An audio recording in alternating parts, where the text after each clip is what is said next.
네, 출랑교실 시작하겠습니다. 오늘은 그 살균, 살충, 그리고 바이러스, 그리고 이제 기본적인 물주기, 이런 방법들을 한번 전달을 할까 합니다. 물주기라는 게 물을 얼마 만에 한 번씩 주느냐 이런 것이 아니고요. 간혹 이제 제가 유튜브를 보면 물을 좀 가까이서 이 샤워기를, 분무기 샤워기를 가까이서 이렇게 대고 줘야지 좋다고 해서 어떤 분이 그렇게 주고 있다라는 말을 제가 들었기 때문에 그렇게 주든 안 주든 상관은 없겠지만 그렇게 주는 것이 좋다 하는 말은 좀 잘못된 얘기이기 때문에 그 부분을 한번 좀 짚고 넘어가려고 제가 물주기를 하나 첨가했고, 나머지는 이제 살균, 병이 왔을 때 살균제를 치면 그 치료가 되는지의 여부, 어떤 사람은 이제 된다 그러고 어떤 사람은 안 된다 그러고, 그리고 이제 이 바이러스, 이건 이제 치료가 안 되는 것이요, 폐기 처분해야 되는 것이고, 그리고 이 살균제도 이제 그 박테리아, 세균에 의한 거고요. 그리고 이제 그 곰팡이에 의한 걸로 이렇게 두 가지로 나눌 수 있죠. 그래서 이 전반적인 얘기를 남 박사님 입을 통해서 여러분께 이제 전달을 하려고 이제 출랑교실을 시작하는 것입니다. 이 자세한 얘기는 이 동영상 후미에 박사님 말씀을 이제 청취를 하면은 될 것 같고,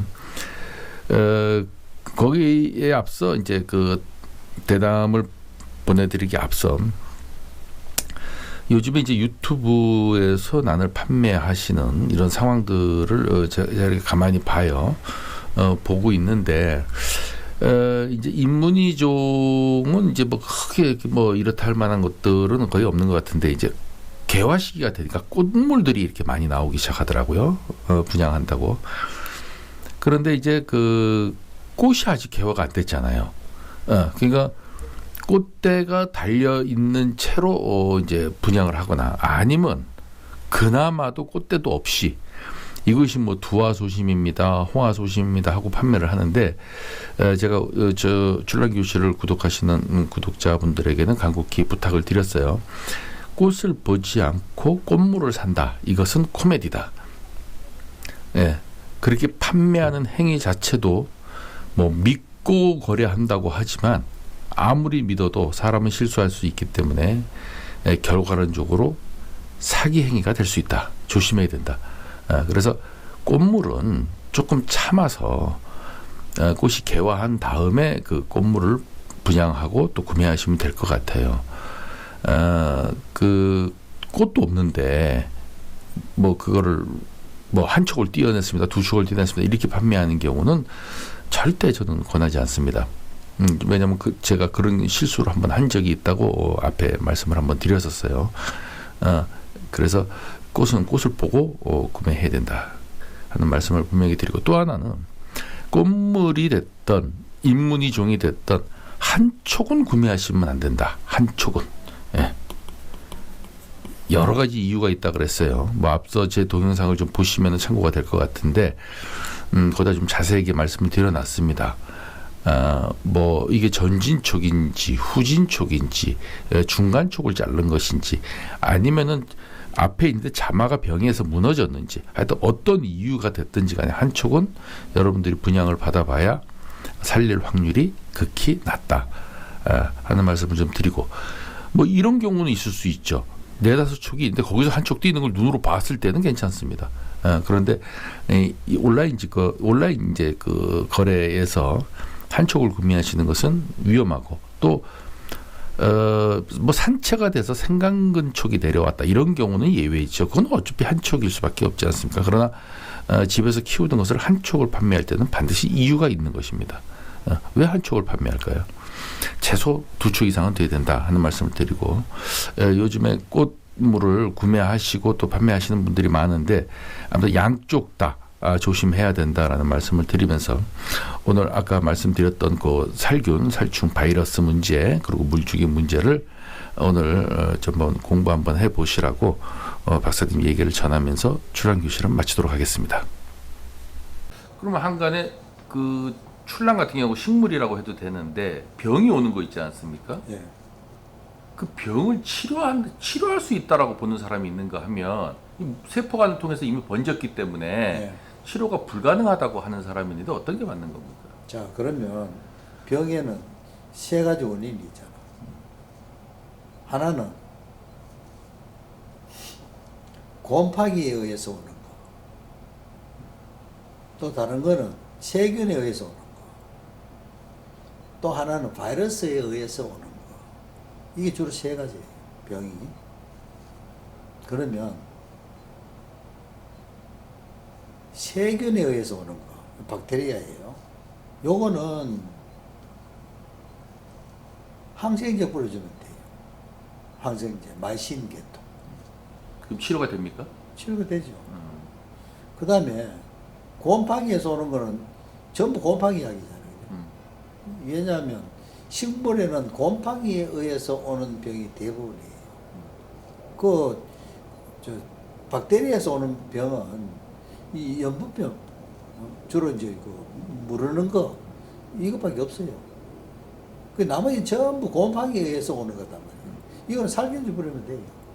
또 치료가 가능합니까? 치료 가능하죠. 이미 왔는데 다시 살릴 수 있어요? 다시 살리는 게 아니고 병반은 이미 왔으면 병반은 생기 있어도 더 이상 번지지 않도록 할 수 있지. 그렇죠? 그 다음에 이 박테리아 오는 것도 마찬가지잖아요. 거기 보이면 항생제 뿌려주면, 근데 병은 예방을 해야 되니까 생기기 전에 미리 뿌려줘야지. 시기적으로. 단, 바이러스는 안 된다 이거지. 바이러스는 이 자체가, 메신저가 아니고 RNA나 경우에 따른 DNA로 되어 있기 때문에 이건 핵산이에요. 이게 셰프 안에 들어가 있기 때문에 이걸 죽이면 식물이 다 죽어. 이걸 죽일 수가 없어요. 그래서 중요한 것은 바이러스에 걸리지 않도록 하려면 바이러스로 옮기는 4개 층이 있어요. 예를 들어 개각충도 일종이 그렇고, 그 다음에 진딧물도 그렇고, 이런 것들이 붙어서 이 전염을 시켜요. 시키니까 그걸 이제 최소화시켜야 되니까 결국은 살충제. 바이러스를 방지하려면은 살충제를 뿌려야 되는 거예요. 미리. 그러면은 그거는 간접적으로 방제를 해야 되고, 그러면 걸리면 어떻게 하느냐? 이거는 폐기처분이에요. 반드시. 바이러스. 왜? 바이러스는 상처난 부위로 들어가요. 이 침투력은 없어요. 곰팡이는 침투력이 있고, 없기 때문에 이 관수를 했다가 뭐 물이 튀고 이러면은 이 상처가 있을 수 있잖아요. 그죠? 그쪽으로 해서 옆에 전염이 된다고. 전염이 되기 때문에 이거는 폐기하거나 안 그러면 별도로 격리해서 키워야 돼요. 안 그러면 옮길 수가 있다. 바이러스가 와도 죽지는 않죠, 식물이. 죽지는 않지. 근데 세균이나 곰팡이는 죽죠? 계속 번지면. 계속 가만히 놔두면 죽지. 바이러스는 안 죽는데. 바이러스는 죽지는 않아도 종이에 다 틀리는데 이 외화된다든지 키가 안 큰다든지, 그죠? 이런 극도의 그 생리 장애 현상이 생기니까 생리 안 되잖아. 꽃도 안 피잖아.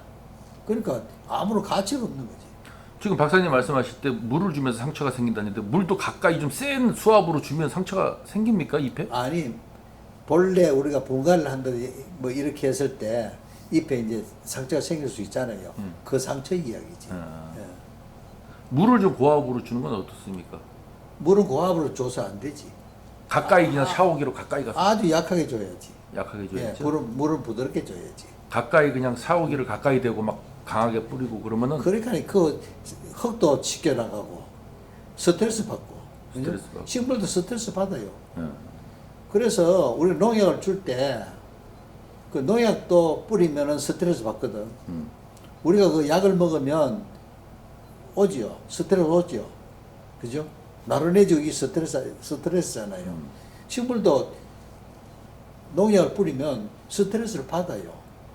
그거를 최소화시켜 주려고 하면 아까 이야기했듯이 생리활성물질을 같이 혼합해서 주면 스트레스가 상당히 경감되지.